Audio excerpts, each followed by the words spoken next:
the meeting of the Committee on Constitutional Commissions and Offices of the Commission on Appointments in the third regular session of the 18th Congress is hereby called to order. The Secretary of the Commission is directed to call the roll. Thank you very much, Madam Chairperson. The Honorable Chairperson, Cynthia A. Villar, is present. The other officers and members of this Committee on Constitutional Commissions and Offices are as follows. Ferrer IV, Present. Alvarez Jr., Arbison, Cagas, Chipeco Jr., 15. De La Rosa, Go, Present. Lacson, Noel, Pangilinan, Pimentel III, Po, Present. Ramirez Sato, Present. Recto, Tingnan mo nga ulit kung ano. Revilla Jr., Present. Subiri, Zamora, Present. Almario, Present. Villanueva, Pancho, Present. Drilon, Present. Advincula, Present. Heron.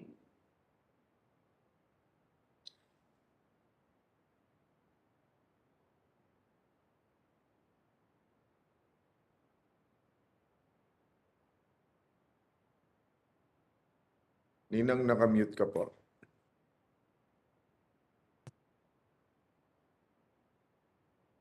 Ano lang, okay. With 2 members present in person and 14 members present online, including the chair, with a total of 16 members, the chair declares the existence of a quorum. The Madam chair Chair. acknowledges the, what, pardon? Okay.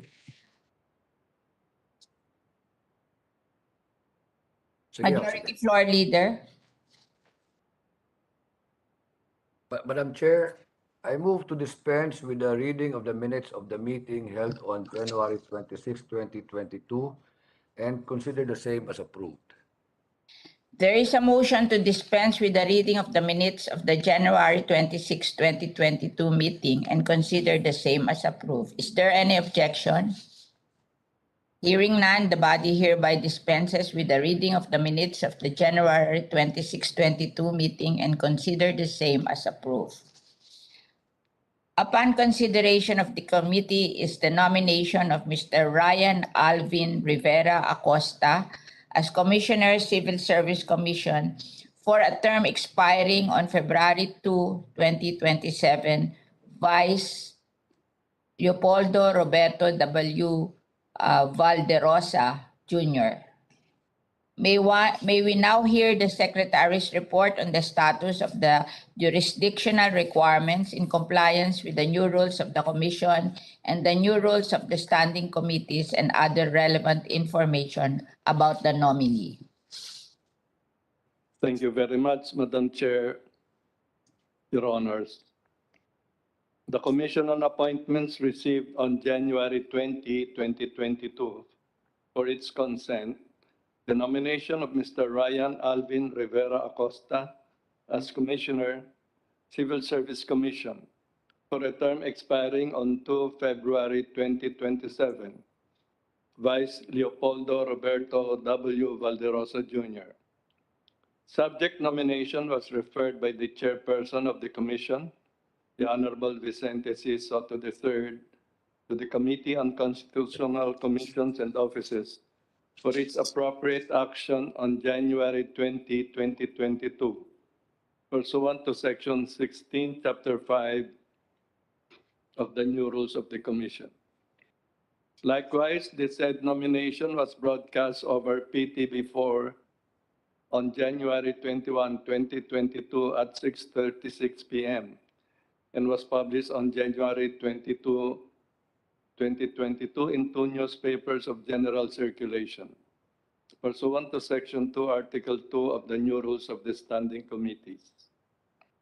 Mr. Acosta has complied with the submission of the mandatory documentary requirements on January 25, 2022, as provided for in Section 24, Chapter 6 of the new rules of the Commission.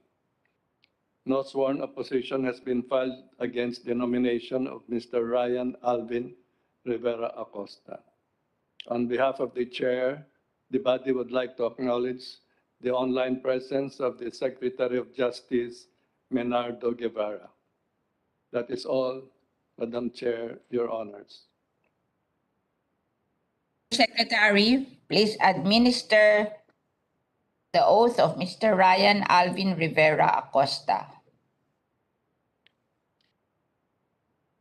Please come forward and occupy your designated seat, sir. Kindly raise your right hand. Do you swear to tell the truth, the whole truth, and nothing but the truth in this proceeding, so help you God? Madam Chair, the nominee is now under oath. Kindly take your seat. Mr. Acosta, you may now proceed with your introductory statement.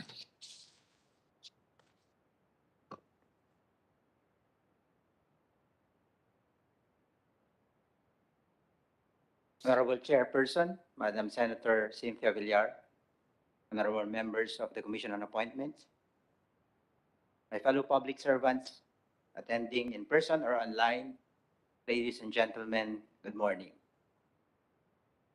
I consider it a great privilege to be here today before you. Not everyone is called to public service, and only a valiant few who are called heed its call. I am here, Your Honors, heeding this call. Thank you for giving me this opportunity to present myself before you to seek your consent to my nomination as Commissioner of the Civil Service Commission by President Rodrigo Duterte. I am Ryan Alvin Acosta. I am presently the Deputy Executive Secretary for Legal Affairs at the Office of the President. I have held this position since July 1, 2016, at the start of the current administration. I started my stint at the Office of the President when then Deputy Executive Secretary for Legal Affairs and now Secretary of Justice Menardo Guevara invited me to join him in June 2015. I understood that it was the last year of the previous administration, but I figured that number one year of government service would just be my modest way of paying back to the Filipino people whose sweat, blood, and tears have subsidized my education from elementary in the far-flung Barangay Matusalem in Roas, Isabela, until I completed my law studies at the UP College of Law. Number two, I was then a corporate counsel of an energy company standing at a crossroads in my career. I was searching for a more meaningful way to make use of my time, talent, and effort. And finally, number three, the work which centered on the quasi-judicial function of the Office of the President is right up in my alley. I was confident that I can be useful and also gain fulfillment in this undertaking. I did not know then that my decision to accept the position will lead me to this chair, sitting before the august presence of the senators and congressmen who have likewise heeded the call of public service. I would like to take this opportunity to thank Secretary Guevara, sir, for graciously accepting my invitation to attend as one of my guests in today's deliberation. He was not only instrumental to opening the doors for me in the office of the President, but he was also my mentor in the Medialdea, Ata, Bello, Guevara, and Suarez law firm. The firm and its partners took a chance on a green but bold associate, and they painstakingly honed, sharpened, and refined his technique and skills in litigation and dispute resolution. I will not be the lawyer that I am today if not for my experience in that firm. My stay with the Office of the President was providentially extended when another mentor in labor law, the current Executive Secretary Salvador Medialdea, asked me to stay and manage the Office of the Deputy Executive Secretary for Legal Affairs. By the way, ES might be following us via live stream today in the middle of his always full daily schedule. So, Sir ES, thank you. His trust and faith in my ability to perform this role has given me the confidence to work with honor and to take pride in fulfilling the mandate of the office. My foray in government service began much earlier though. As a fresh political science graduate from UP, I, through the gracious invitation of my college professor, Maria Consuelo Ortuoste, applied and was accepted as a policy researcher at the DFA's Foreign Service Institute. This was in year 2000. My work in FSI was critical as it helped me finance my law studies. More importantly, it also disabused me of my unfounded notions about government service. In FSI, I found that the government bureaucracy is full of brilliant and motivated people with passionate views and fresh ideas who really desire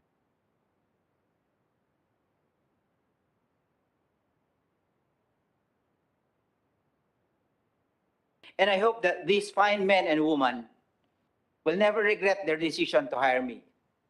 Whatever they saw in me, I am committed to bring with me to the CSG if your honors will allow me. Aristotle once said that we are what we repeatedly do.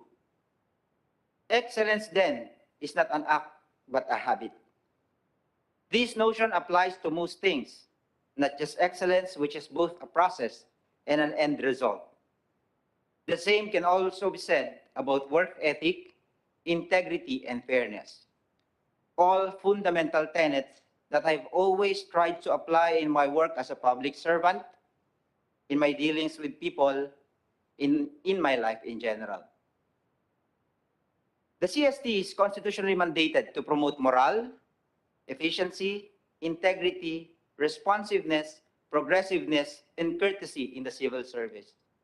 While the chairman and the commissioners as a body will lead the organization to achieve this mandate, a commissioner as an individual should lead by example. I do not profess that I have the power to change the bureaucracy during my term, but in my sphere of influence and authority, I vow to keep this mandate at the front and center of my work. To achieve this, I take inspiration from the words of the great Apolinario Mabini in his renowned work, The True Decalogue, or El Verdadero Decálogo. He said that the first ideal is to love God and your honor over all things. God as the source of all truth, all justice, and all activity, and honor, the only power that obliges you to be truthful, just, and industrious. I humbly submit, your honors, that my 7 years of private legal practice, my present performance in 6 years at the Office of the President, and my 6 years as research staff at the Foreign Service Institute sufficiently demonstrate how I zealously kept my honor in all the work that I do. I hope that my professional and personal background, contained in my documentary submissions, enhanced by surely a very thorough background research by your appointments, review, and investigation services, amply justify the President's decision to nominate me as CSC Commissioner. I sincerely hope, your honors, that you will also find me worthy of the position I was nominated for. Should you have any further question, I'm now ready to answer, your honors. Thank you very much.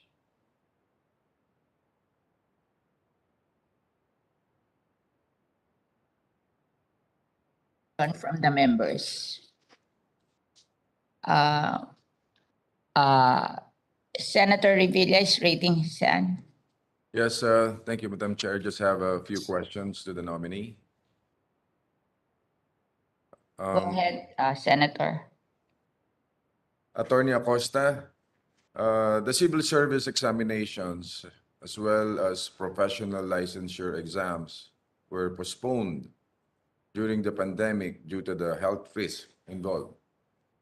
Bukod sa mga minimum health standards at protocol na pinatutupad sa mga testing centers, meron ka bang naisip na alternatibong pamamaraan ng pagsasagawa ng mga exam na ito under the so-called new normal environment? Madam Chair, may I respond? Thank you for that question, Your Honor.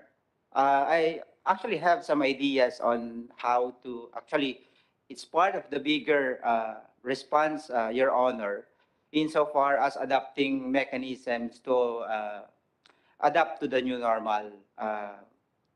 I think the pandemic has shown us, Your Honor, that we have to really come up with ways, creative ways, to ensure that government operations never stops. So I think one of the ideas that I will advocate, if Your Honors will allow me to serve at the CSC, is to push for online examinations if that's practical, and to ensure, Your Honors, that our examinees will be protected from transmissible diseases like what we are having now, COVID. I hope that I was informed, however, Your Honor, that there is an existing schedule of activities for the resumption of civil examinations, civil service examinations. I hope that will materialize. Without binding the Commission on Civil Service, may I know your initial thoughts about the granting of civil service eligibility for all casual and contractual employees who have rendered 10 continuous years of service? Thank you, Your Honor, for the question. In my personal opinion, Your Honor, it's the question is a bit more complex than simply giving automatic civil service eligibility to the casuals and contractual employees of in the civil service. Of course, we have to consider, Your Honor, that we can only make them permanent if they are occupying plantilla positions. So if the problem, Your Honor, is that they can't be appointed to a plantilla position, no matter if we give them civil service eligibility, they won't become permanent.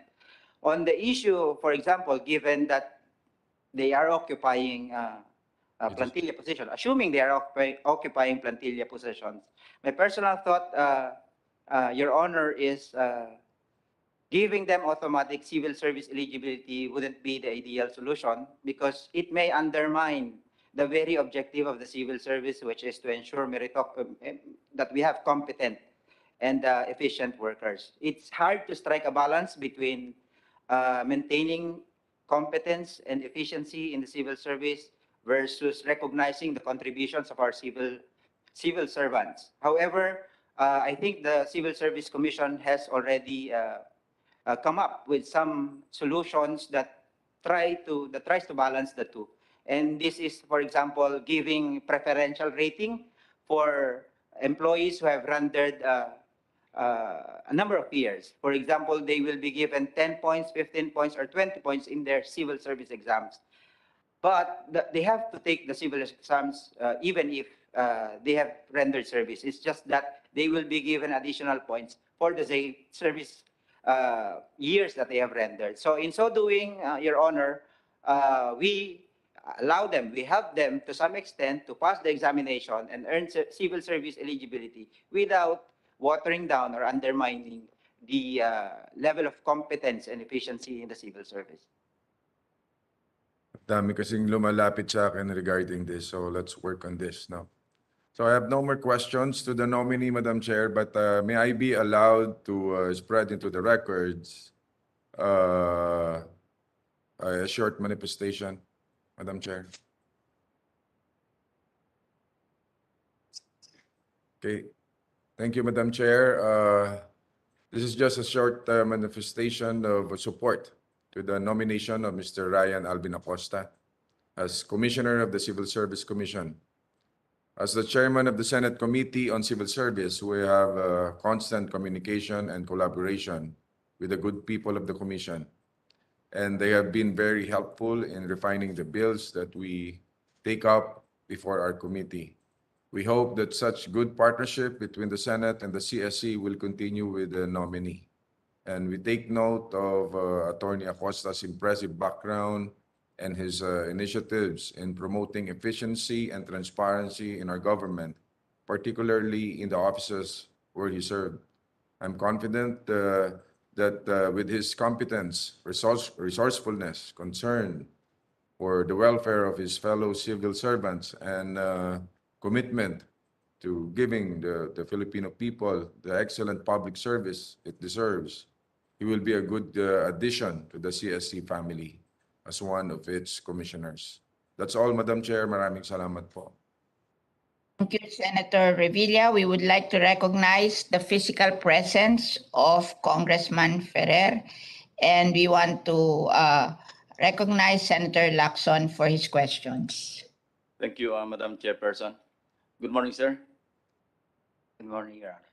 Yes, compared to many parliamentary governments in Europe, the Philippines has a relatively weak civil service, meaning, a strong civil service is important because it can even serve as a backup government in case of a vacuum in leadership vacuum, or a political crisis. My first question is, is it at all possible under a presidential system of government, a strong civil service? In Belgium, I think this was in 2018 or 2019, for over a year, kasi hang parliament, they were not able to establish a clear majority, so they did not have a prime minister. At kung walang prime minister, wala talagang gobyerno. But, the government is functioning or was functioning very well. Trains are running, tapos lahat. As a matter of fact, if you talk to a Belgian, a citizen of Belgium, hindi nila alam na wala palang gobyerno. Hindi na mamalayan. Now, if it is possible under a presidential form of government, how would you suggest that we strengthen to that, not to that same degree as in a parliamentary government, but at least strong enough to allow our government to function, continue to function, even under a leadership vacuum? Your response, please. Thank you very much, Your Honor. Actually, I share in your dream, Your Honor, that we'll have someday, somehow, we'll achieve that maturity in our government. This might just be a pipe dream, Your Honor, that I subscribe to what the great Warren Buffett once advised. He said, I try to invest in businesses that are so wonderful that an idiot can run them, because sooner or later, one will. I also dream, Your Honor, that we can have that so wonderful institutions, civil service institutions, that even an idiot can run them long enough before a better leader comes along. So I have some ideas. Please proceed. I want to hear it. Your Honor, it's not really a plan because I have to verify firsthand if these are valid problems with the CSC personnel. Number one, I think the most common yet most intractable challenge for the CSC that we have to address to strengthen the institutions, Your Honor, is to balance between what I said a while ago, maintaining a competent and efficient civil service on the one hand, and on the other hand, protecting their security of tenure. Of course, the bulk of the onus, Your Honor, is still on the implementing agencies, because they are the ones evaluating the performance of these civil servants, and they are the ones imposing penalties because they are more often than not the disciplining authority. As a policy setting agency, Your Honor, the CSC should periodically review the policies it has set for the performance management system of all civil servants. I'm sure there are many details there that may need thorough review. But one detail, for example, that I would like to take special attention on, Your Honor, is on the evaluation of the requirement. For example, if you want to separate an employee because of very poor performance, and you want to give him a rating of poor or unsatisfactory for 2 consecutive rating periods so that he can be separated, there's a requirement that you must have introduced or implemented interventions like coaching.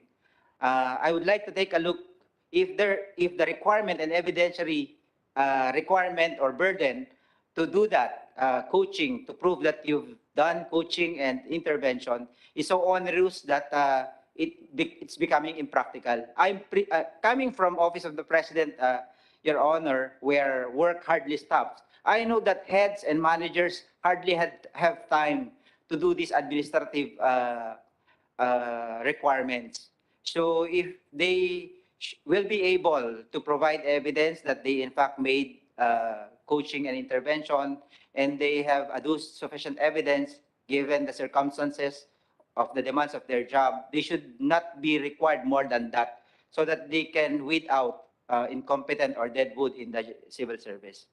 To balance that, Your Honor, I think that policies should also be made, the targets and deliverables should be objectively set so that we also avoid setting our employees to fail by managers and heads who have ulterior motives. Number two, Your Honor, is I don't know exactly the numbers in the docket of the CSC right now, but I might be able to offer creative ways to expedite the resolution of these cases. In my position as a DESLA, I introduced certain initiatives, like very simple, but made the resolution of cases a little more efficient. For example, Your Honor, upon the filing of a case, I required that we already or immediately determine whether the Office of the President has jurisdiction over the case so that we can dismiss it right away.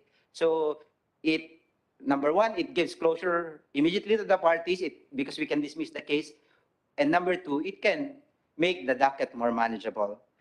Number three, Mr. Chair, is I would like to instill a business-like culture in the civil service to relentlessly pursue efficiency. In business, they do that. They have the brutal pursuit of efficiency. Every little facet of operation they examine so that they can introduce. It becomes an instinct. When you see something in the operation that is inefficient, they can immediately do that. Very simple things, but all in all, if you gather all them together, it makes the government function more efficiently.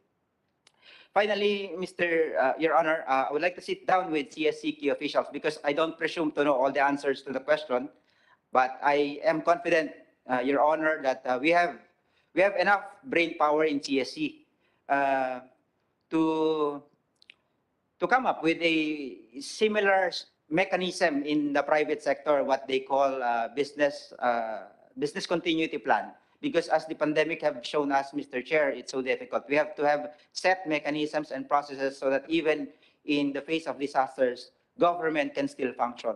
This may include, Your Honor, the digitization of the civil service records, not just digitization, but make sure that we have off-site storage of records so that if a building burns down, we still have records to reconstitute the cases and continue churning out outputs, Your Honor. So these are just some of my ideas, Your Honor, to strengthen our civil service institutions. You know, I'm surprised that the CSC is not yet digitized. LRA is already digitized and it is running very efficiently now. Yung integrity ng mga TCTs, medyo maganda. So I think that's a project that you would like to pursue, Yes, to digitize the CSC records. Now, my next question is, Are you familiar with the Rasul law? Yes, Your Honor. I think it's the law that... Eligibility law? Yes, yes, sir. Well, are you amenable to a civil service examination holiday? Time-bound? Meaning, Of course, Your Honors, if you halimbawa, will... naka 5 years na yung and performing well, even without the benefit of a civil service examination, pwede na siyang gawing eligible. This was, this was undertaken in 1990.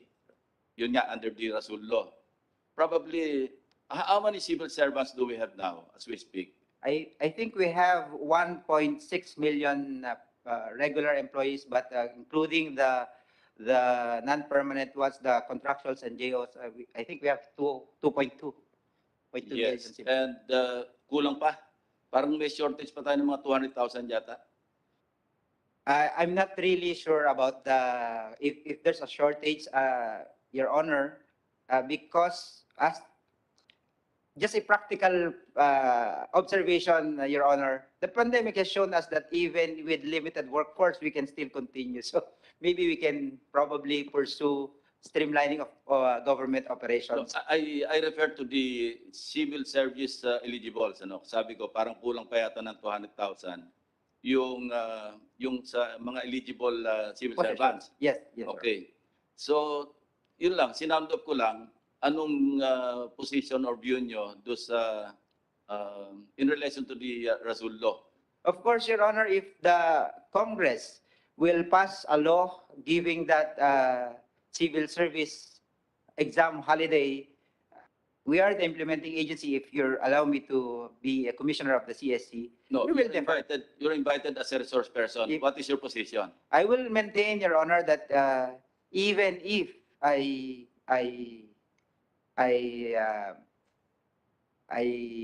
recognize the validity of giving recognition to the service of our civil servants serving for so many years. I think that's the better way, Your Honor, is to just grant them performance rating equivalent. Yes. That's what I'm trying to drive at. Ano? Of course, may mga parameters to be followed. Yes. Hindi automatic Yes. na porkit 5 years ka na sa civil service, nagtatrabaho ka na as a civil servant, automatic na hindi ganon. There are certain qualifications to be followed. Yes, Your Honor. So what's your position? You're open to it? I will have to examine the qualifications, Your Honor. If it's sufficient enough, stringent enough to protect the competence and efficiency in the civil service, by all means, Your Honor. Yeah. Spoken like a lawyer. Actually, spoken like a top-notch lawyer that you Thank are. you, Your Because I don't think Secretary Guevara will recruit you if you are not a top-notch lawyer.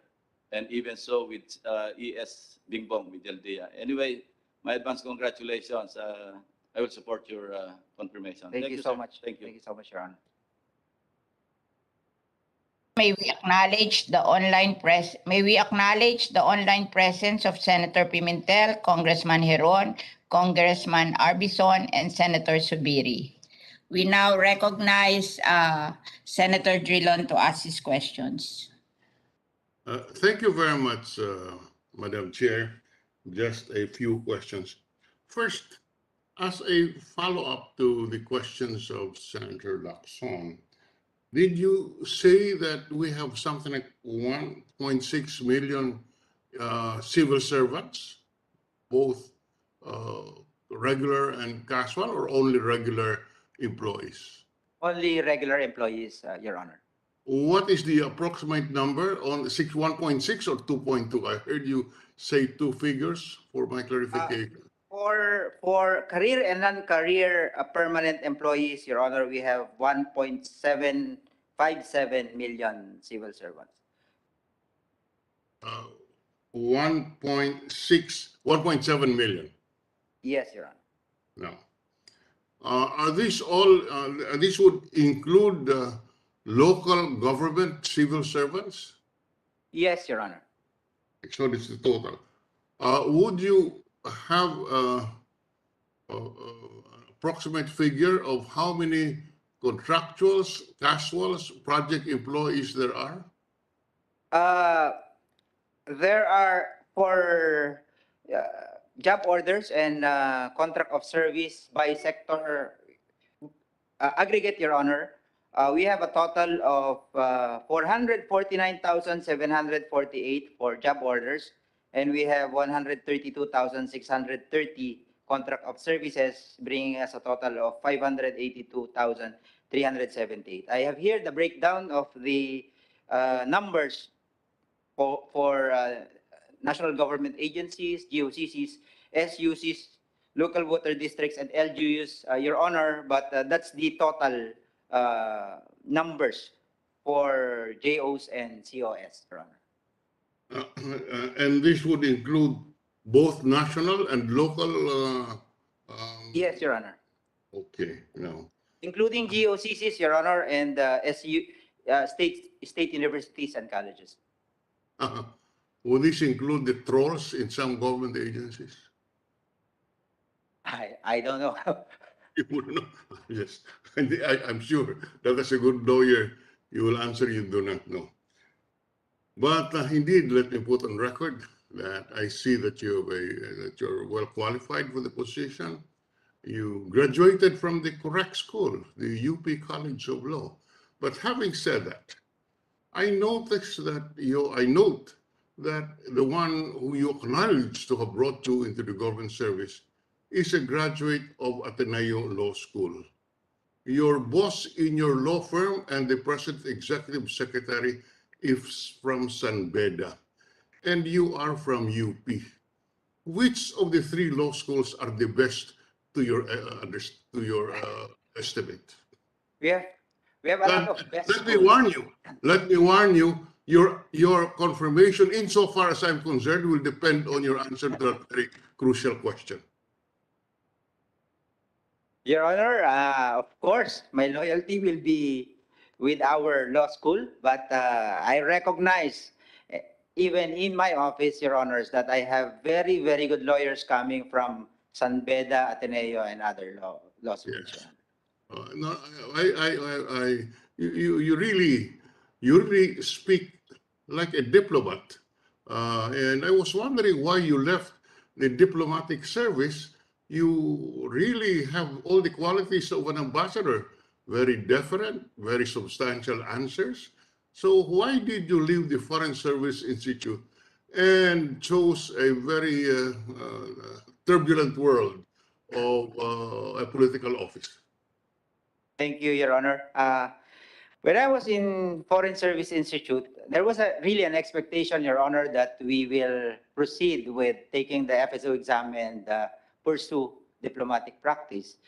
But as I prepared policy papers, research recommendations, I realized that I wanted to see the results immediately of my work.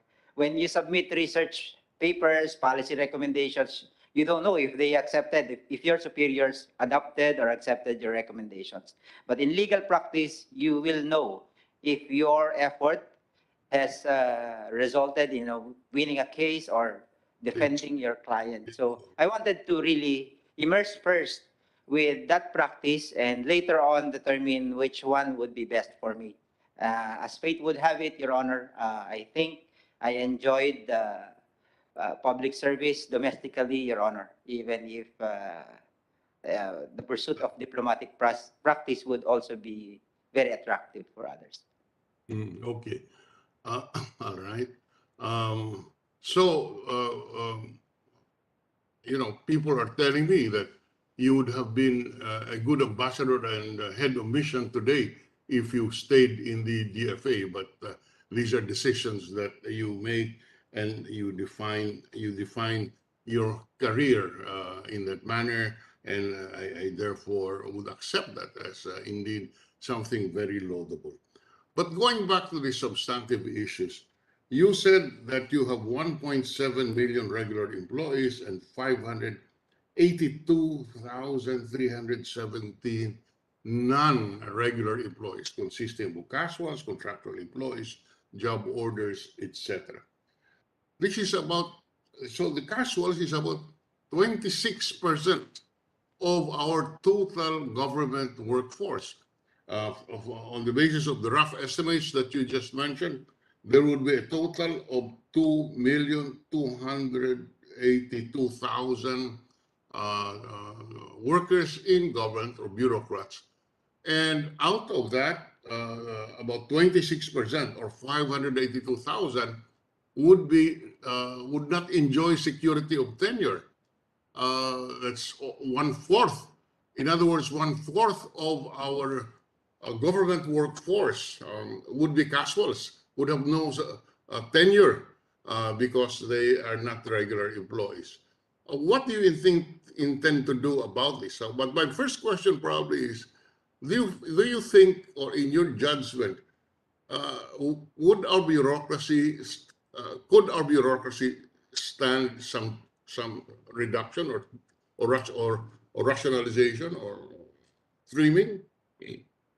I repeat, you have 2.2 million from your estimate workers in government, out of which roughly 26% or 582,000 are non-tenured. First question, do you think this bureaucracy is very large and can stand some pruning? And just to emphasize this point, Madam Chair, you know, every year when we examine the budget, we take note that the retirement budget for the AFP and uniformed personnel would already be larger than the budget for the regular personnel of the armed forces. This really indicates the very precarious fiscal position of the government in terms of its personnel manpower complement, so that funds which should civil servants on a population of about total population from 1 day old babies of roughly 110 million. So to my first question, do you think that this is something that the Civil Service Commission should be concerned about? Thank you, Your Honor, Madam Chair. To answer the first question, Your Honor, I think that we have to examine first the data that we have. To manage your expectation, Your Honor, I'd like to emphasize that I am not an ad interim appointee. I was just nominated, so I am not that familiar with the detailed breakdown of the numbers. I don't know if in the 582,378 figure, if these correspond to plantilla positions, if these employees are occupying or are not occupying plantilla positions. Because if they are not occupying plantilla positions, or most of them are not occupying plantilla positions, the problem should be more accurately addressed by examining why these, in the numbers, Your Honor, by the way, LGUs have 432,710. So they occupy the bulk of the JOs and contract of services. So we have to examine why do they keep on employing JOs and COS on non-plantilla positions. So maybe the solution, Your Honor, is to examine whether there is merit in regularizing those positions so that we can tackle the next problem, which is to address their lack of eligibility, if that's the problem of these COS, JOs not being hired or engaged as permanent employees, Your Honor. So I think it's a work that should be done not only by the CSC but the DBM as well, because we have to determine, Your Honor, the details or the traits of these vacancies or of these JOs and COS. Let me put on the table for your information and consideration when you start your regular work. That in many, I don't know how many of these 800 or 582,000 plus casual, non-regular employees would be in your so-called job orders or contract of services. And the reason is this. There is a limitation under the local government code on the amount, on the percentage of the ERA or internal revenue allotment that can be devoted to salary. In other words, you cannot, I can't remember the exact percentages, but the local government units are limited in their ability to allocate funds or internal revenue allotment for personal services. So what is being done is that they create a project. If you look at the project, puro po sweldo yan. Sweldo lahat yan. But for purposes of the record, it is a project, not a payroll. Ganun po ang nangyayari. So I do not know really if your figure is correct, but this, as I said, this is prompted, or this is the result of a labor surplus economy where the government becomes the biggest employer, and in the local government, since employment is a major tool of political support, then you have casuals, you have job orders, and you can never figure out how many employees do we have, how much of our resources, government resources, for every 100 pesos, how many would go to salaries? I have never seen a figure which analyzes that. And I can see that our chairperson, Senator Villar, is smiling because being exposed in the private sector, he knows that a critical aspect of managing a private enterprise is to control your cost, which includes salary. And that is out of control in my view, insofar as government organization is concerned. But again, it's like a chicken and egg. We spend so much for PS that we have no more funds for development, which could improve our economy, but that's completely another matter. So I hope that the good gentleman, the good nominee can look into this and see what can be done to make our meager resources be spent in the correct areas. So, Madam Chair, as I said, I wish I find the good nominee qualified. He has the, or just one final point on the legal issue. Being after, or in your view as a law, can you spread into the record the functions of the Civil Service Commission, just for the record? A constitution, under the Constitution. Your Honor, the Constitution itself provides for the functions and mandate of the Civil Service Commission. As I highlighted a while ago,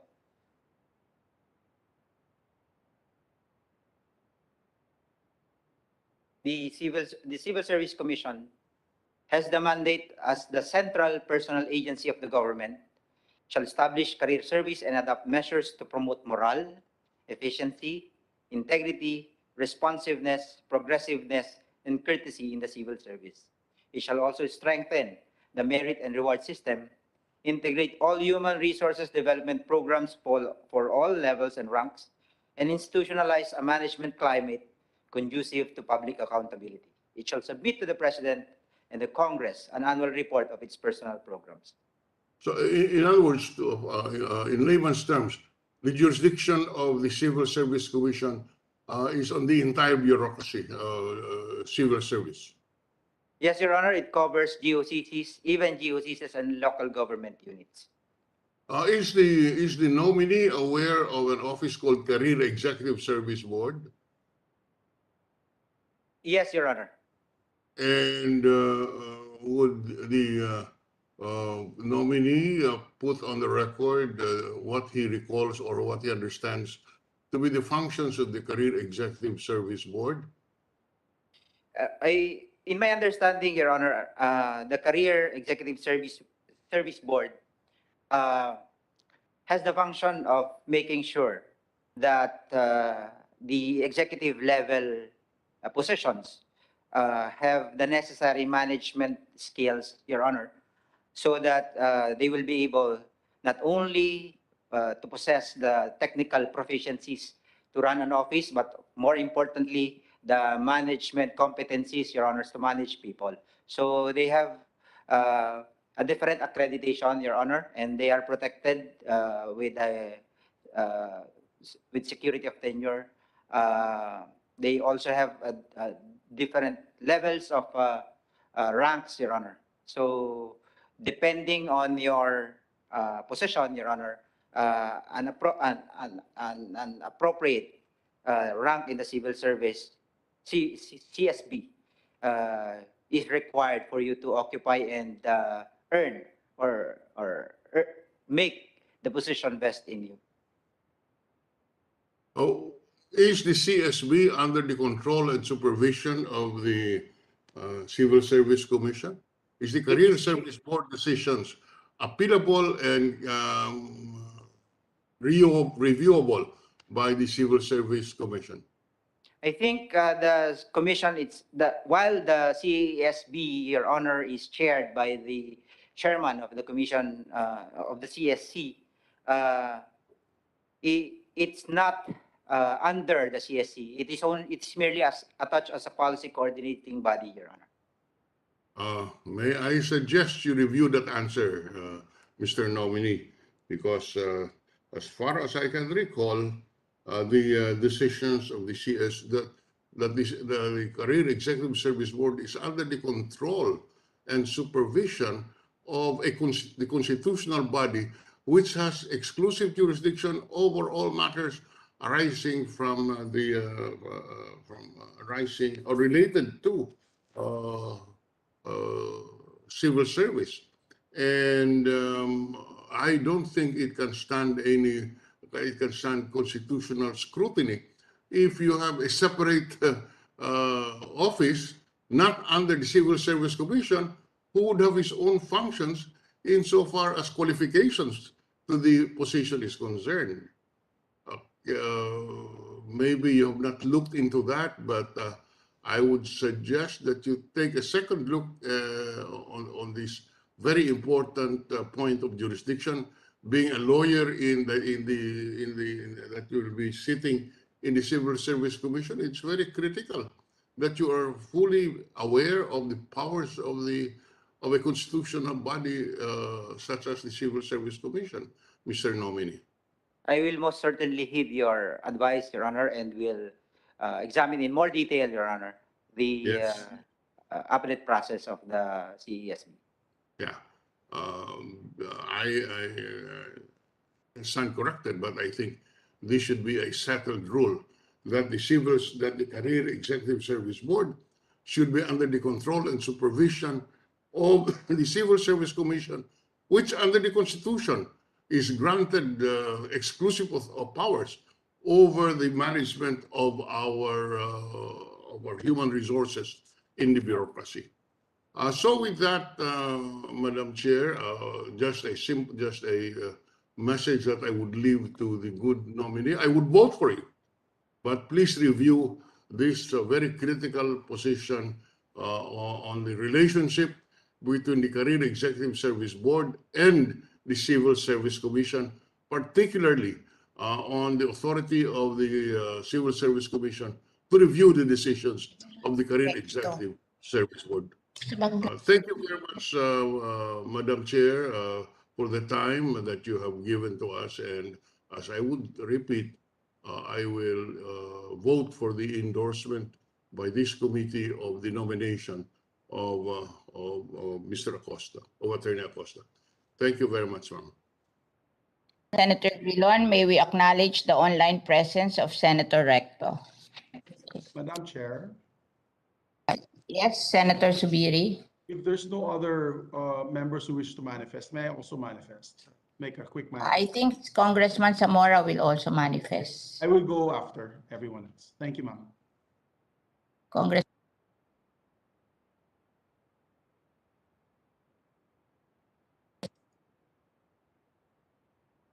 May we call on Congressman Zamora? Yes.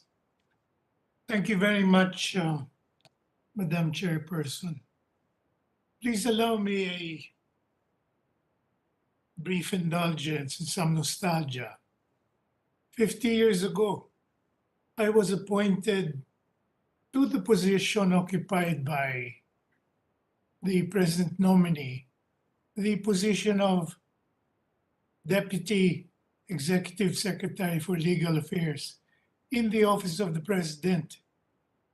But there was one major difference. If you look back 50 years ago, we had to go to the Commission on Appointments for confirmation for that position. Now, of course, it is different, Madam Chairperson. Now it is only the Executive Secretary and no longer his deputies who go before the Commission on Appointments. This is because under the present Constitution, only the heads of offices, and not even all offices, only the heads of departments now go before the Commission on Appointments.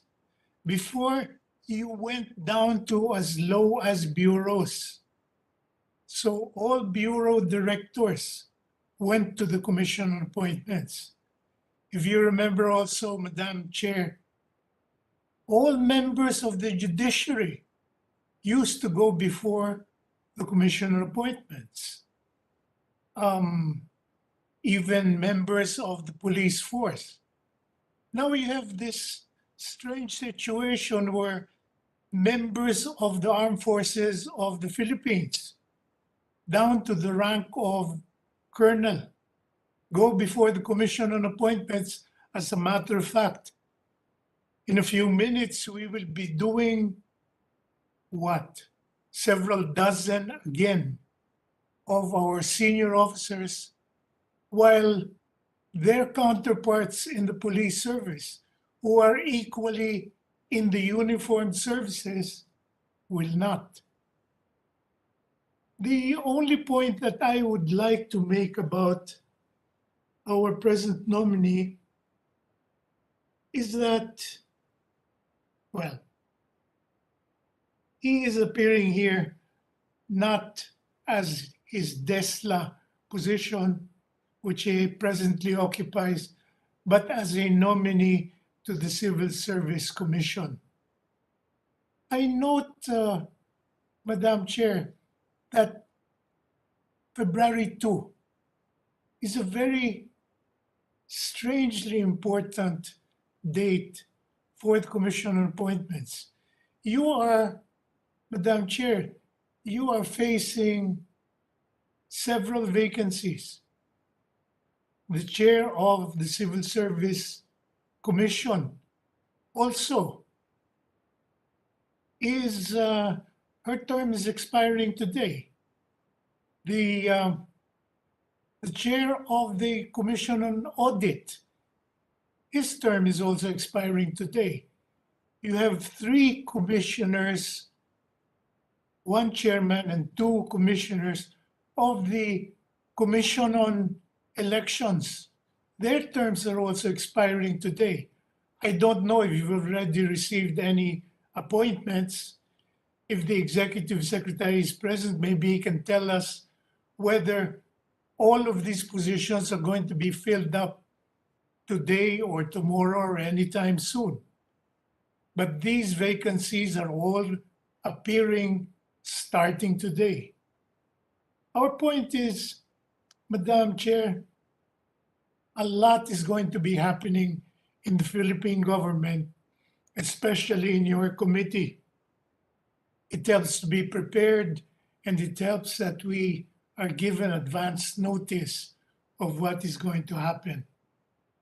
For instance, if we don't do anything soon about the Commission on Elections, if the President, the Office of the President, if they don't send any nominees, we will end up with only 4 commissioners, none of them the chairman of the civil service of the Commission on Elections, and we will be holding elections, national and local, in 3 months and a few days after.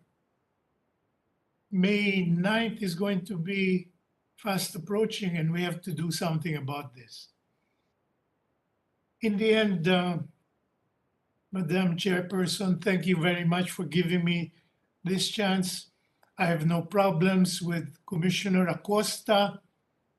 In the end, it helps that he comes from as my classmate and the minority leader earlier mentioned, it helps that he comes from the correct school, the correct College of Law.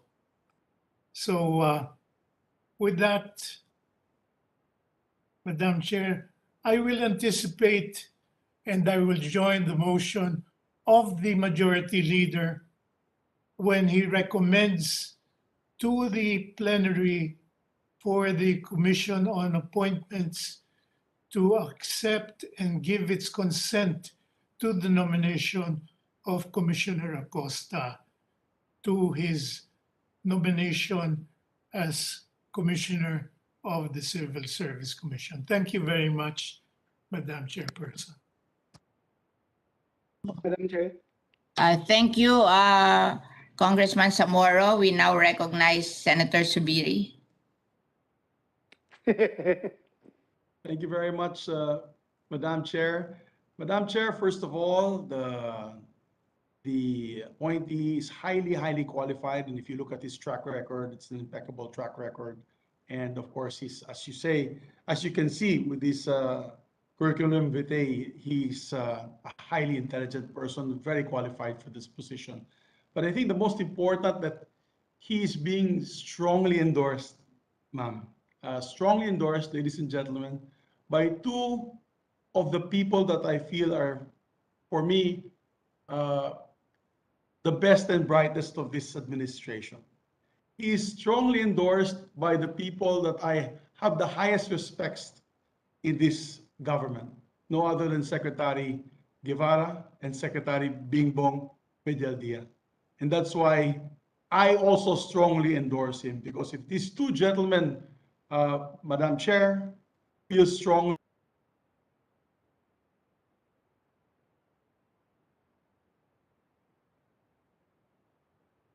mahal na mahal ko, wala po akong masabi. And therefore, ma'am, with the proper time, I also join the seconding the motion of this good gentleman, Attorney or Commissioner Ryan Alvin Rivera Acosta, to his position in the Civil Service Commission. Mabuhay po siya. Thank you. Thank you, Senator Subiri. May we now acknowledge Senator Bato de la Rosa. Thank you, Madam Chair. Madam Chair, I would like to congratulate and manifest my full support to the nomination of Attorney Ryan Alvin Rivera Acosta. His background as Deputy Executive Secretary has provided him with a rich background of the qualities that the government needs to further achieve the vision, mission, and goals required of our most needed resource, the human capital.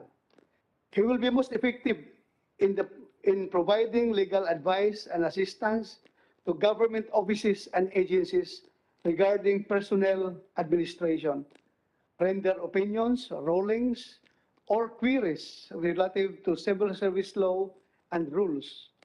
Mr. Chairman, Madam Chairman, the records submitted to us reveal that the nominee has lived up to the standards of professionalism in the exercise of his functions. But above all is the striking simplicity of lifestyle that he had shown in his stint serving the office of the President of the Philippines. Ang pagbibigay sa kanya ng hudyat sa panibagong posisyon niya ay pagpapakita natin ng buong pusong pasasalamat sa kanyang katapatan, sa kanyang sinumpaang tungkulin bilang manananggol at kawani ng gobyerno. Again, congratulations to the nominee, Attorney Acosta. Thank you, Madam Chair. Dr. De La Rosa, we wish to acknowledge Secretary of Justice Guevara, who would like to say something about the nominee.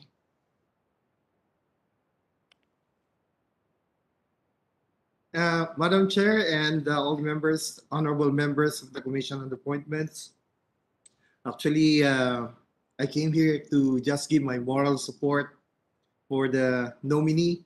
I just want to say that if you found me fit enough to confirm as Secretary of Justice, you will also find it equally fit and proper to confirm and give your consent to the appointment of Attorney Ryan Acosta for the position of Commissioner of the Civil Service Commission. I have known this guy for about at least 10 years. I personally picked him from more than 20 applicants to our law firm. And he worked directly under me in the litigation department of our law firm, where Executive Secretary Medjaldea was my partner. And I've known him to be a very, very hard worker. Apart from his given competence and intelligence, he would burn the midnight oil, so to speak, Madam Chair. We would go home mostly past midnight working on major cases.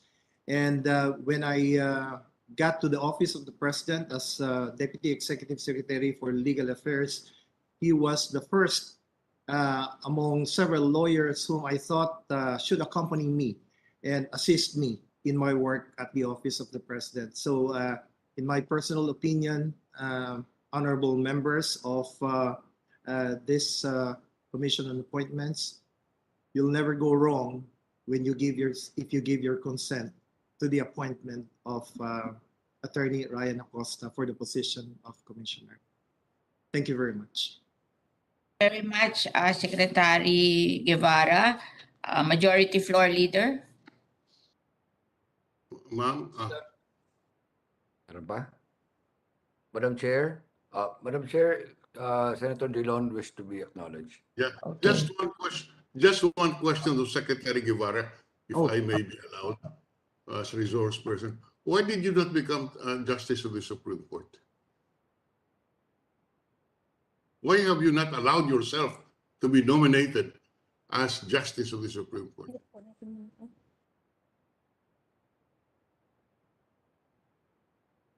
Since he has exposed himself to our questions, I want to ask a question of the good resource person.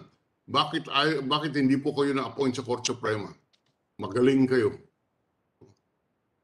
You would have added, you're on mute.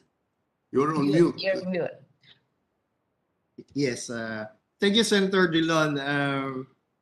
I twice declined the nomination. I never reached the point that I was considered by the Judicial and Bar Council, because of which I am a member, because I already declined the nomination to begin with. I did it twice. Normally, ordinarily I would have accepted that, because I had been thinking of joining the judiciary in the latter part of my career. But as fate would have it, the President appointed me as Secretary of the Department of Justice. And then the pandemic came.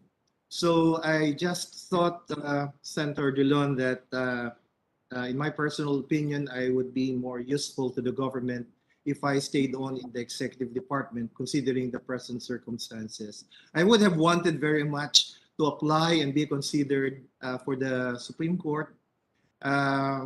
Well, I'm now almost at the end of my term. as Secretary of Justice unless the President removes me earlier or sooner.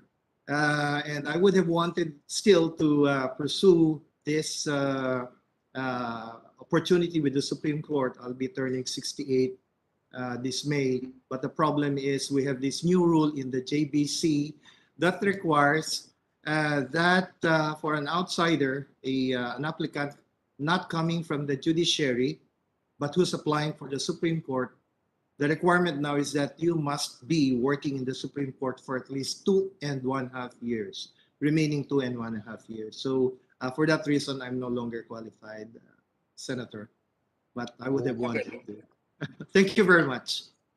What a loss, Madam Chair, but let us leave it at that. It is a loss to the judiciary, in my personal opinion, but let us leave it at that now. Thank you very much, Mr. Secretary. Thank you, Your Honors. We wish to acknowledge Congressman Arbison. Madam Chair. Good morning, Madam Chair, and Yes. to our colleague in the Commission on Appointment and to our nominee. In view of the strong endorsement of Representative Zamora, our chairman, and excellent academic background of Attorney Acosta, this is not a question but a manifestation of support to our present nominee. I wish you good luck in your appointment, and I have no doubt that you will do a good things in the Civil Service Commission. Congratulations. Thank you, Madam Chair. Thank you, Congressman Arbison, Majority Floor Leader.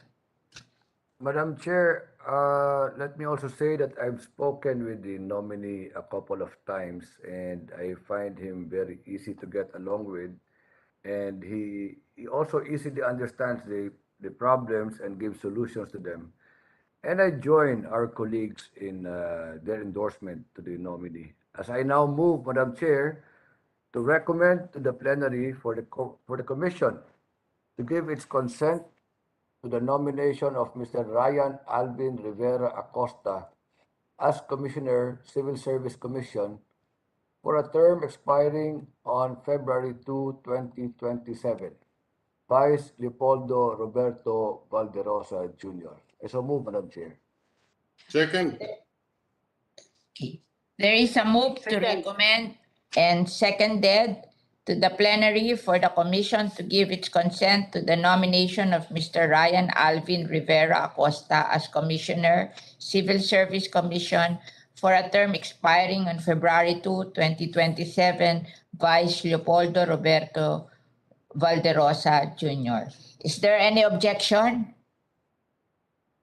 There being none, the same is hereby approved. Congratulations, Mr. Acosta. Thank you. Thank you very much, Madam Chair, and to the members of the Commission on Appointments. Thank you. Majority Floor Leader. Madam Chair, there being no other matters to discuss, I move to adjourn this meeting. On the motion of the Majority Floor Leader, duly second. Duly seconded, there being no objection, the meeting is hereby adjourned.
Thank you very much, Mr. Chairman. The Committee on National Defense of the Commission on Appointments, the Honorable Chairman, Representative Luis John A. Ferrer IV is present. The other officers and members of this committee are Alvarez Jr., Uy, pwede na. Arbison, Present. De La Rosa, Present.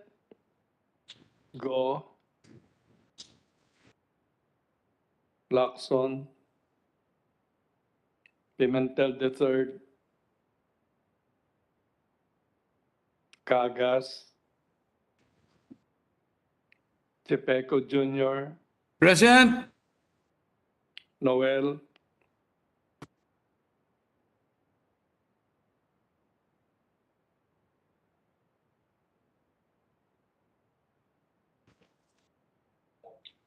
Ramirez Sato, Present. Recto, Revilla Jr., Present. Villar, Go Subiri, present.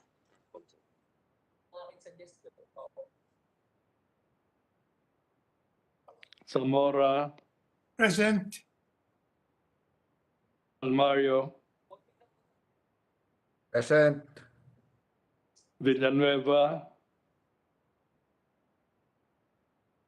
Pancho, Present. Rilon,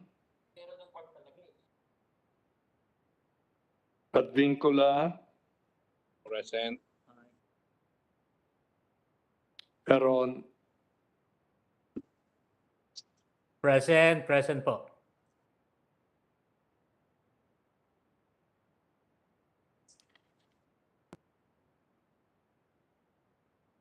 Go present po, sir. Senator Go, recognized, sir. With 3 members present in person, including the chair, and 18 members present online. A total of 21 members present. The existence of a quorum is hereby declared. Majority Leader, Mr. Handsome Chairman, I move that we dispense with the reading of the minutes of the previous meeting held on January 26, 2022, and consider the same as approved. is there any objection?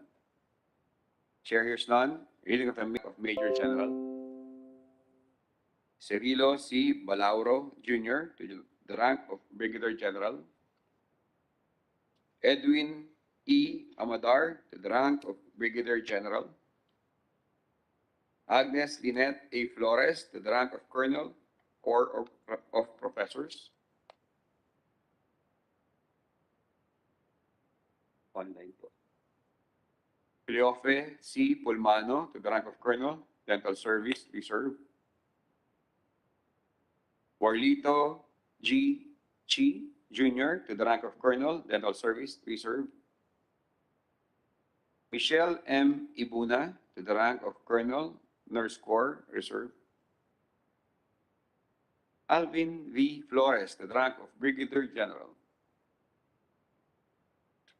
Julio M. Simatu to the rank of Colonel, Dental Service Reserve. Adan F.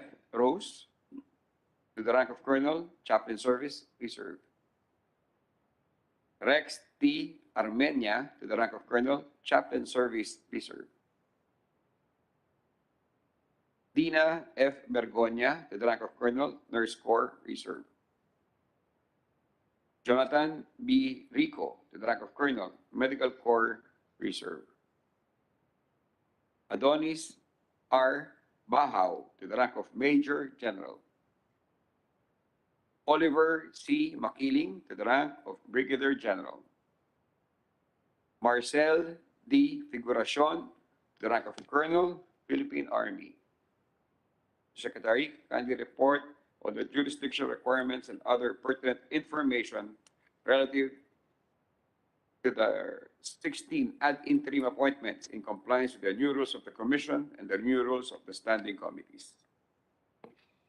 Thank you, Mr. Chairman, Your Honors.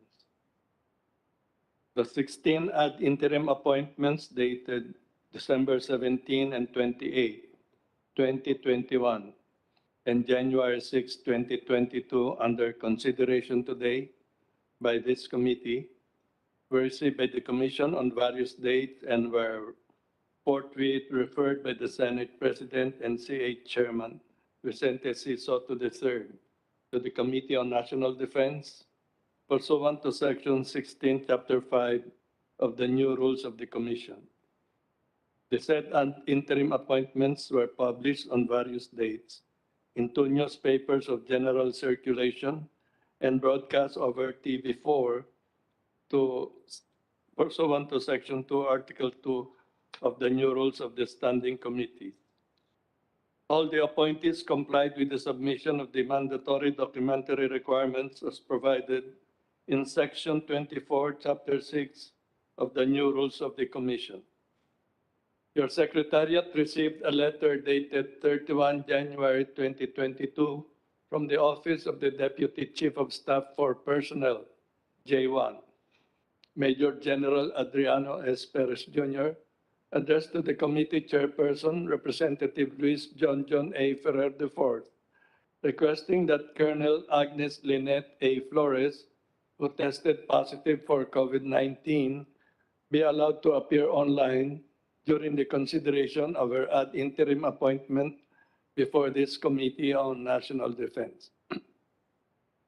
The members of this committee have been provided with a copy of said letter request. There is no opposition filed against any of the appointees. That is all, Mr. Chairperson, Your Honors. Majority Leader. Mr. Chairman, I move that the letter request dated January 31, 2022 of Major General Adriano Perez Jr. to allow Colonel Flores to appear online before this committee today, as reported by the CA Secretary, be approved. I so move, Mr. Chairman. Is there any objection? Chair hears none. Same is hereby approved. Secretary, kindly administer the oath to all the appointees, including Colonel Flores, who is present online. Please all stand up and raise your right hands. Do you all swear to tell the truth, the whole truth, and nothing but the truth in this proceeding, so help you God? Mr. Chairman, they are now all under oath. Thank you, Mr. Secretary. We call on Major General Agustin S. Malinit to take the seat in front, the most senior among the officers now under consideration. Sir, you may now give your opening statement if you have any. Your Honors, good morning. Major General Agustin Sagon Malinit, Commander, Air Defense Command, Philippine Air Force, and a member of PMA Class 1991, a native of Camiling, Tarlac, and 15 others are appearing before the August body. Thank you, sir. Thank you, General. That's your opening statement, sir. Yes, sir. Floor is now open for any member who wish to manifest or have a question to our appointees, nominees. Chair would like to recognize Senator Christopher Bongo. Senator, go.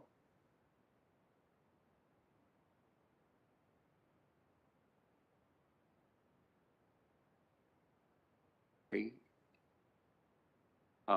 Any other member? Senator De La Rosa, sir. Yes, Mr. Chairman. I would like to congratulate and manifest my full support to the confirmation of the 17 ad interim appointees of generals and senior officers of the Armed Forces of the Philippines, led by Major General Agustin Malinit, and of course, my kababayan and my plebe, Major General Adonis Bahaw, who is personally known to me to be very makajos, makajos, makajos at makajos. Very, very, very good officer and gentleman at kahit kunting bahid, wala kang makitang bahid dito sa kanyang records, sa pagsiservisyo sa ating bayan. And I'm very happy for him na kasama siya ngayon dito sa batch na ito. So congratulations sa inyong lahat and aking kababayan, I'm happy for you. I hope to see you soon when you go back to our place. Thank you, Mr. Chairman. Maraming salamat po, Senator Bato de la Rosa. Si ano yan to, si Ferrer. Senator Revilla, you're recognized. Thank you, Mr. Chair. May I convey my full support to the confirmation of the ad interim appointments of our generals and senior officers of the AFP, led by Major General Agustin Malinit, Major General Adonis Bajau, Brigadier General Edwin Amadar, Brigadier General Alvin Flores, Brigadier General Cirilio Balauro Jr., and to our colonels who are members of the nurse and medical corps who are also frontliners in this time of the pandemic. Sa patuloy nating pagharap sa mga banta sa ating pambansang seguridad, mula sa ibayong dagat man o maging sa mga lokal na teroristang grupo na gustong maghasik ng takot at pangamba sa ating mga kababayan, ang inyong husay, dedikasyon sa tungkulin at kagitingan ang napapanatili ng ating kapayapaan at kaligtasan. Masasabi nating ang tunay na galing ng sandatahang lakas ay hindi makikita sa bakbakan o sa giyera, kundi sa pagpigil sa pagsiklab ng anumang kaguluhan. Gaya ng aming laging sinasabi, salamat po sa inyong serbisyo para sa bayan at sa ating mga kababayan. May snapya salute. At, maraming salamat po, Mr. Chair. Congratulations sa inyo lahat. Maraming salamat po, Senator Bong Revilla. Senator Bongo, you have the floor. Mr. Chairman, distinguished colleagues, I am here with you today to extend my full support for the ad interim appointments of the 16 generals and senior military officers of the Armed Forces of the Philippines. It is with great honor that I express my sincerest gratitude and appreciation to each and every one of you for your unmatched service to the Filipino nation. Mr. Chair, allow me to make a record my support for the confirmation of the ad interim appointments of Major General Agustin Malinit, na nagsilbi bilang Wing Commander po ng 580th at kasalukuyang Commander po ng Air Defense Command sa Clark Air Base, Brigadier General Cirilio Balauro Jr., currently the Brigade Commander of 202nd Infantry Brigade, 2nd Infantry Division, Philippine Army sa Laguna, Brigadier General Edwin Amadar, ngayon po ay Commander po ng Fleet Marine Ready Force Sangli Point sa Cavite, Colonel Cleofe Polmano, na naging Commanding Officer po ng PSG Dental Dispensary, ngayon po Executive Officer ng Office of the Chief Dental Surgeon, Philippine Army, Fort Bonifacio. Brigadier General Alvin Flores, currently Deputy Commander po ng Training and Doctrine Command, yan po sa Capas Tarlac. Major General Adonis Bahaw, naging Chief of Unified Command Staff ng ISMINCOM at kasalukuyang Internal Auditor po ng Armed Forces of the Philippines. Brigadier General Oliver Makiling, ngayon po ay kasalukuyang Commander po ng 701st, dyan po sa Mati, sa Davao Oriental, sa lugar po ni Majority Leader Congressman Almario. At si Colonel Marcel Figuracion, ngayon po ay Assistant Chief of Staff for Logistics G4 ng dyan po sa 10th ID. In addition, Mr. Chair, I extend my support to the ad interim appointments of Colonels Agnes Lynette Flores, Colonel Michelle Ibuna, Colonel Dina Bergonia, our admirable women in uniform, ma'am, as well as Colonel Warlito Chi Jr., Colonel Julio Simato, Colonel Adan Rose, Colonel Rex Armenia, Colonel Jonathan Rico. Your bravery, heroism, sacrifice for our beloved country is something we are truly grateful for. Ako po ay taos-pusong nagpapasalamat sa inyong lahat, sa inyong dedikasyon at walang katulad na katapatan sa ating bayan. Lalo-lalo na po sa panahon ng pandemya, na ituturing po kayong mga frontliners. Salamat po sa inyong serbisyo sa ating bayan. Isa lang po ang hinihiling namin ni Pangulong Duterte sa inyo. Gawin niyo lang po ang tama at unahin niyo po ang interes ng bayan, interes ng bawat Pilipino. Mabuhay po kayong lahat. Thank you, Mr. Chair. Maraming salamat po, Senator Bongo. The Chair would like to recognize the presence online of Senator Francis Kiko Pangilinan. Any member who wants to manifest to our appointees? There being none, Senator Pangilinan, sorry, you are recognized, sir. Yes, thank you, Mr. Chairman.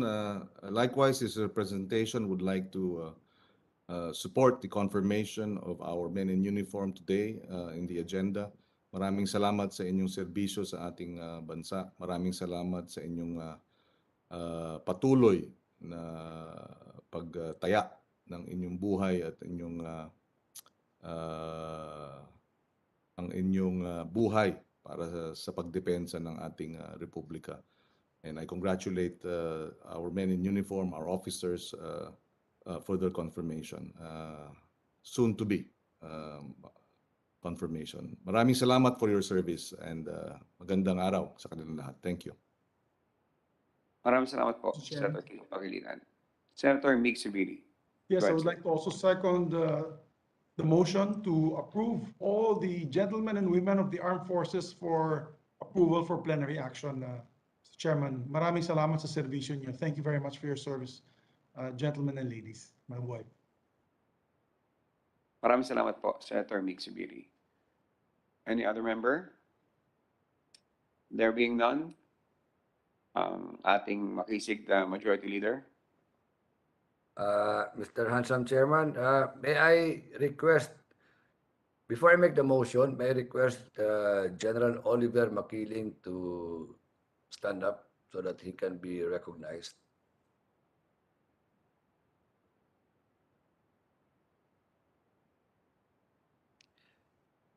Go ahead po. Hindi ko siya makita. Andiyan na, boss. Andiyan na. General Makiling, sir, gusto lang kitang batiin at pasalamatan. That's why I ask you to be there. No, Mr. Chair, I am honored to endorse also the confirmation of Brigadier General Oliver Makiling of the 701st Kagitingan Brigade, where he served as Deputy Brigade Commander in 2018 and as Brigade Commander from 2020 up to the present. And among General Makiling's notable accomplishments are the following, no? Dismantling of the guerrilla fronts, south and north. Neutralization of the front secretaries of the guerrilla front sa north and 18. Neutralization of 86 NPA members. Recovery and capture of 73 assorted firearms. And most of all, Mr. Chairman, I would like to thank General Makiling for being a strong partner in our Mayong Edukasyon para sa Mayong Kaugmaon program, as he actively partners with me in the promotion of the Philippine Military Academy exam in Mati, which has been a regular testing center of the PMA since 2015. And we have been producing already graduates of the academy, and many now are still in the academy. So, General Makiling, thank you, sir, Yun lang ang gusto kong sabihin sa iyo. That's why I asked you to be there, no? And now, Mr. Chairman, I move that the committee recommends.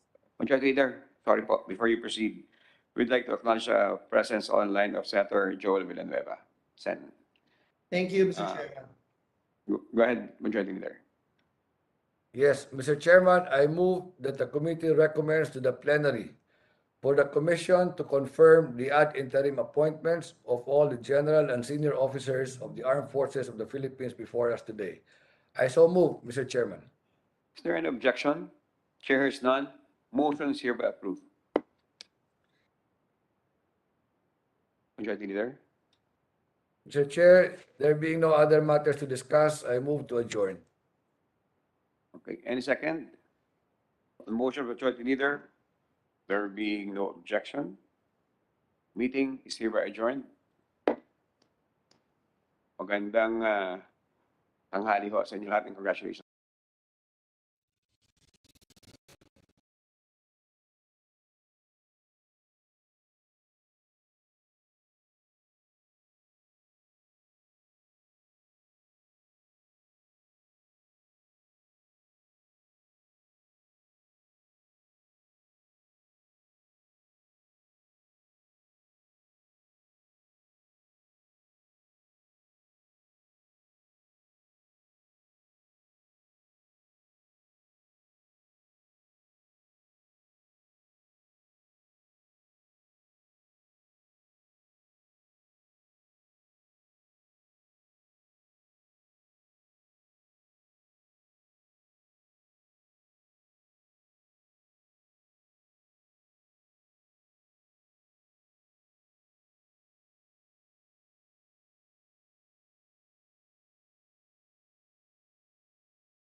The 10th plenary session of the Commission on Appointments in the 3rd regular session of the 18th Congress is hereby called to order.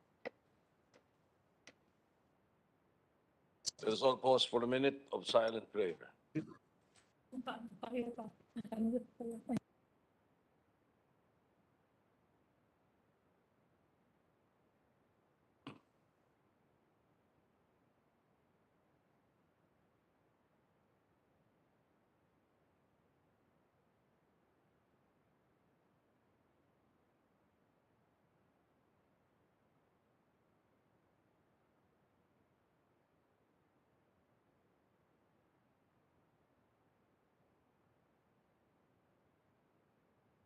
Please remain standing for the singing of the Philippine National Anthem.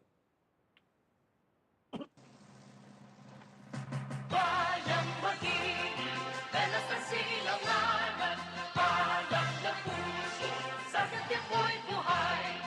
Lupang hinirang, tulad ka ng mag-ibig, sa manlulubi, di ka pasisingil, sa dagat at bundok, sa simoy at sa langit mong buka, may bilagang tula at awit sa paglayang minamahal, ang isla kang walang ako'y tagumpay na nagdidinig, ang bituin ng araw niyang kailan pamay di magdidinig, lupa ng araw ng walang pagsinta, buhay namin sa piling mo, ang ligaya na pag may mga api, ang mamatay ng dahil sa'yo.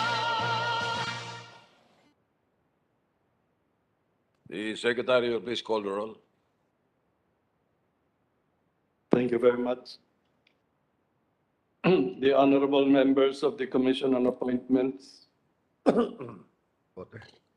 Advincula, Present. Almario, Present. Alvarez Jr., Present. Arbison, Present. Cagas,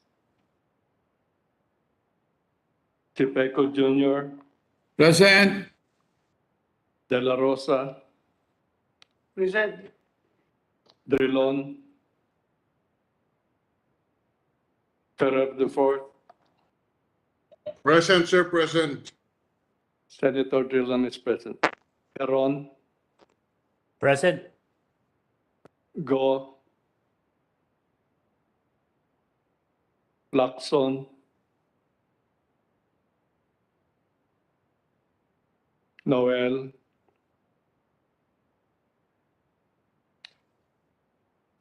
Pancho,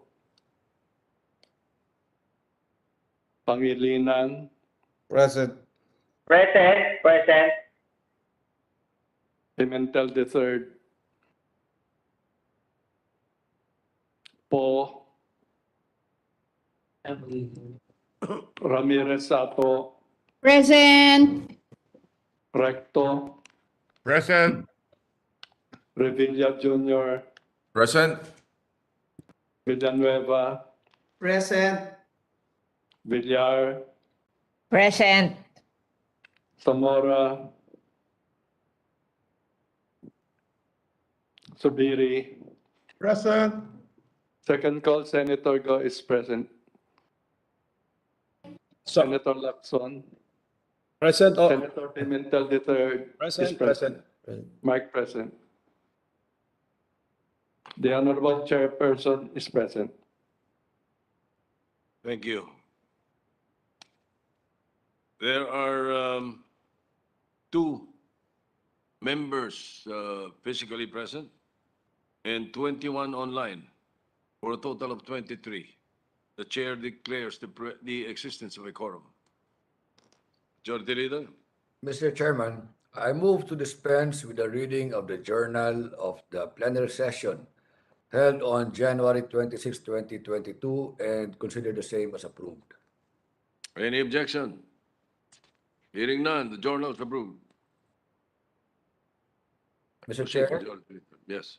Mr. Chair, may we now proceed to consider the recommendation of the Committee on Constitutional Commissions and Offices on the nomination of Mr. Ryan Alvin Rivera Acosta as Commissioner, Civil Service Commission for a term expiring on February 2, 2027, Vice Leopoldo Roberto Valderosa Jr.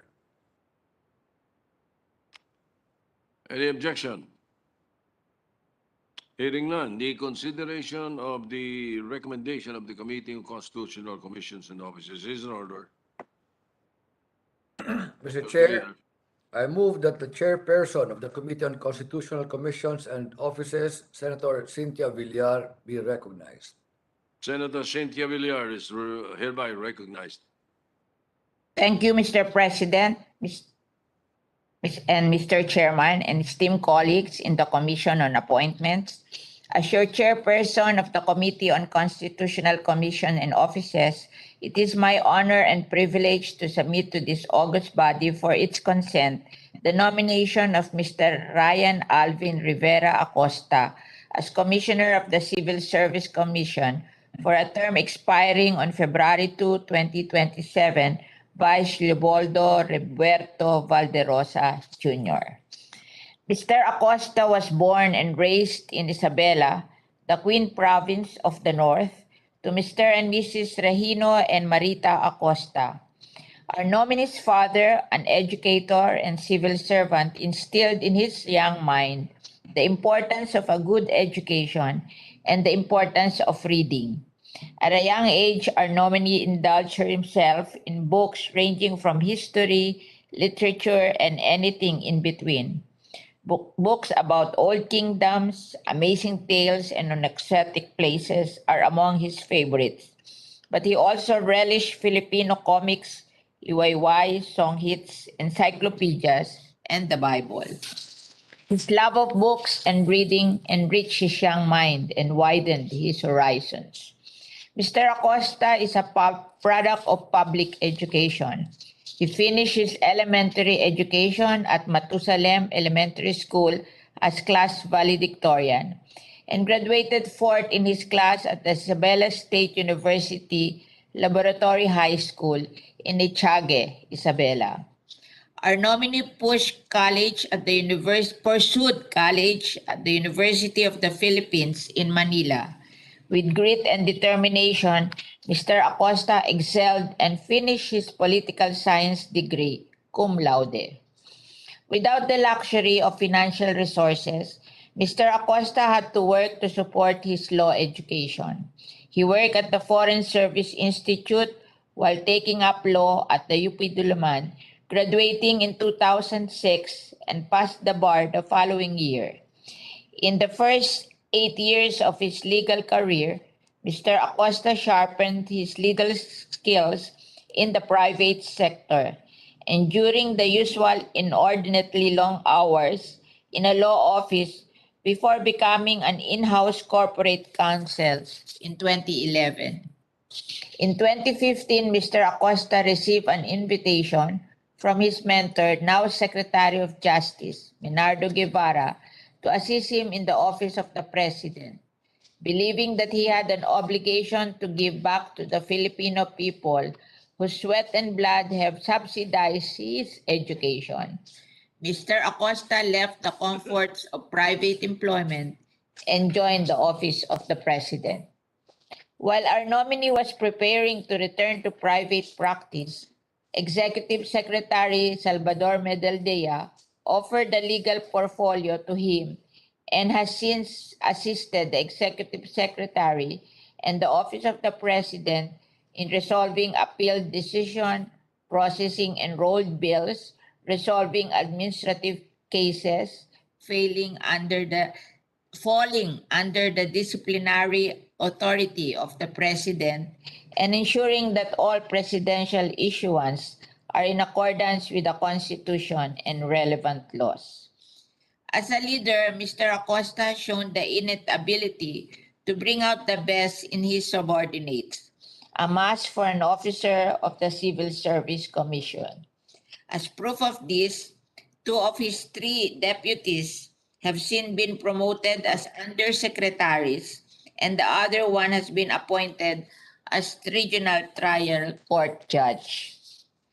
Upon assuming his current post, Mr. Acosta promoted meritocracy, in the Office of the President, instituting objective assessment to evaluate applicants. As a member of the Office of the Presidential Human Resources Merit Promotion and Selection Board, Mr. Acosta fought for the promotion of deserving employees and championed equal opportunities. As a core member of the Performance Management Group, Mr. Acosta advocated for efficiency and integrity. As a result, the Office of the President secured accreditation from the Civil Service Commission in program to institutionalize meritocracy and excellence in human resource management. Mr. Acosta was also instrumental in the Office of the President obtaining and retaining its ISO certification. In his 6 years in the Office of the President, Mr. Acosta has kept a low public profile, never seeking the spotlight for himself, and chose to silently and efficiently perform his duties as a public servant, believing that one's work will not remain unnoticed to people who really matter. Winston Churchill once said that some people dream of success while others wake up and work hard at it. Truly, Mr. Acosta is a living proof of hard work, determination, and proper education that are keys to success. Mr. Acosta's sterling career at such a young age also proves that our public education system produces exemplary men and women who choose to serve our country with distinction. Therefore, Mr. Chair, my fellow members of the Commission, it is my great honor and privilege to move for the confirmation of the nomination of Mr. Ryan Alvin R. Acosta as Commissioner of the Civil Service Commission for a term expiring on 2 February 2027, Vice Leopoldo Roberto Valderosa Jr. I so move, Mr. Chair. Thank you very much.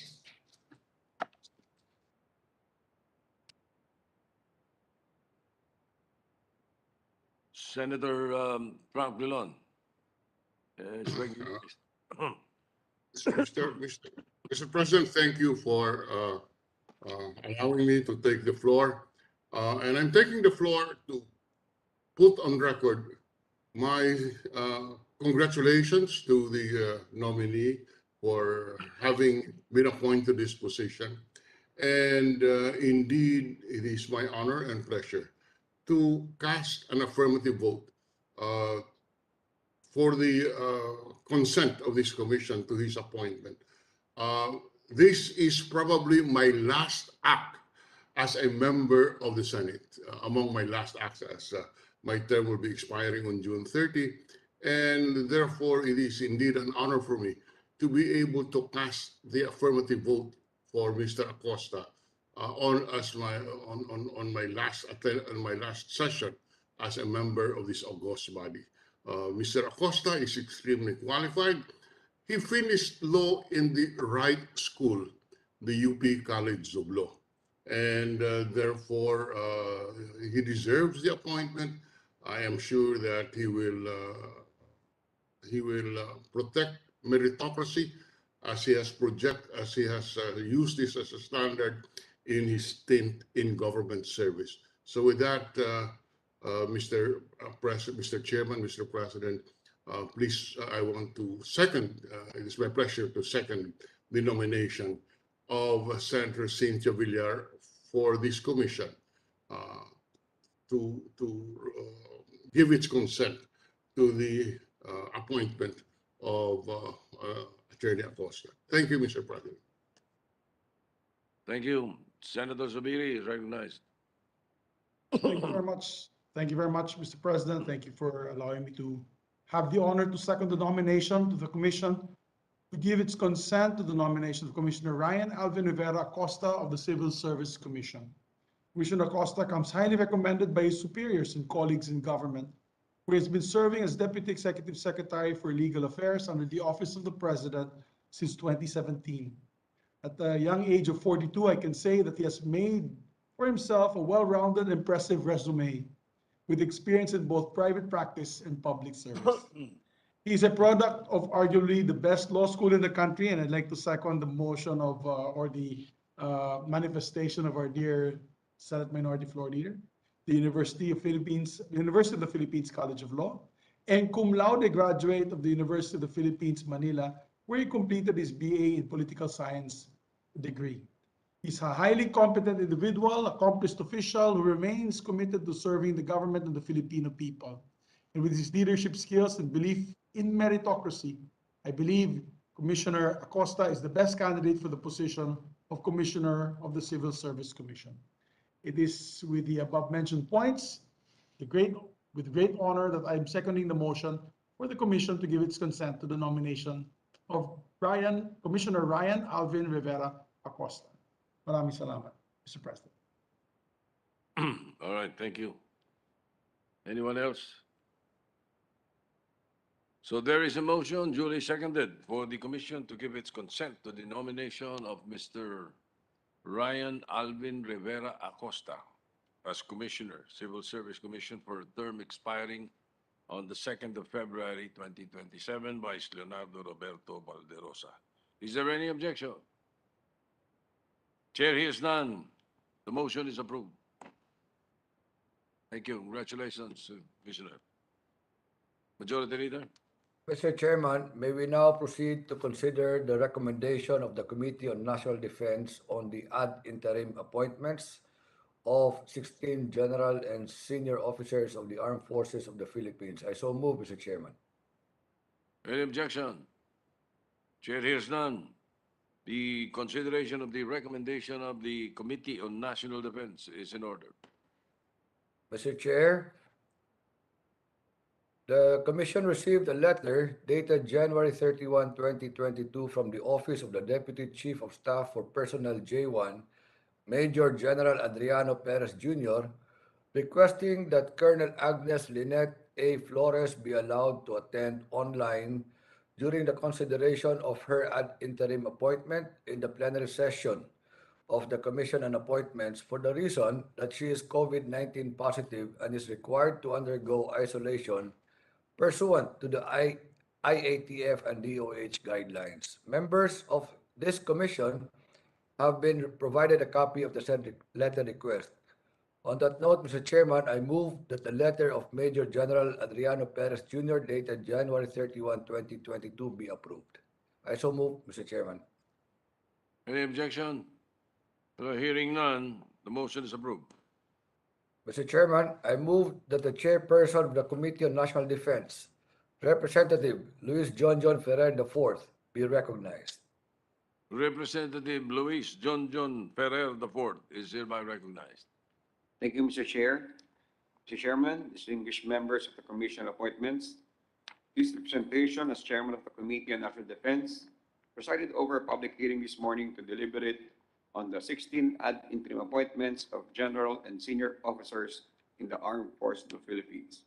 Your committee, after deliberating on their qualifications and fitness during the public hearing, determined they are all fit and qualified to be promoted to the ranks where they are appointed, and therefore ruled to recommend to the plenary for the commission to confirm the ad interim appointments of the following.